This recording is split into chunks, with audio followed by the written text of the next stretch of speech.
बालक हुआ, इसने विचार किया चलो आज हम बालक को भी राम राजा ओरछा के दर्शन करा दें। पर बरसात का महीना, पानी बहुत बरसा, तो जो नदी थी उसमें जल में से बाढ़ आ गई। बाढ़, पुरानी बाढ़, 1 किलोमीटर लंबी बाढ़।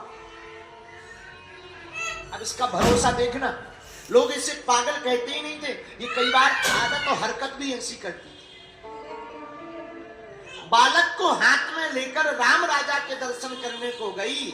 आहा, जाकर के नदी के किनारे खड़ी हो गई। अब नाव तो थी नहीं, कोई डोका तो डला नहीं था, तो इसने अपने 6 माह के बच्चे को लिया और ऐसे फेंक दिया जैसे कोई दोना फेंक देता है, और नदी में फेंक करके बोली लो राम राजा सरकार पार लगाइए।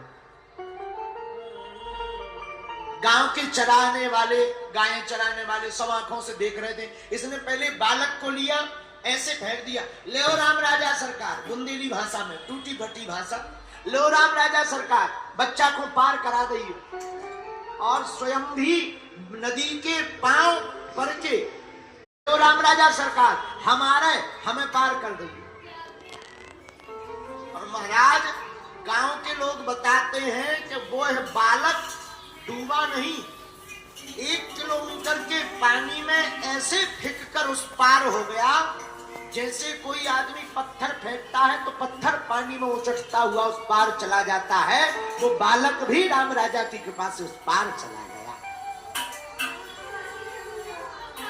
अनपढ़ गवारन, लेकिन अनपढ़ को भी भरोसा राम राजा पर इतना था कि राम राजा सरकार पार कर देंगे, तो राम राजा सरकार ने उसको पार कर दिया। माई बाप, हमारा भरोसा भगवान के प्रति दृढ़ होना, भगवान को आना। सबरी का भरोसा दृढ़ था, राम जी आए। तुम्हारा भरोसा भी अगर दृढ़ रहेगा, भगवान की कथा भरोसे की है, भरोसा ठीक नहीं है ना, तो भगवान में भी दोष दिखाई देगा, संतों में दोष दिखाई देगा, महंतों में दोष दिखाई देगा।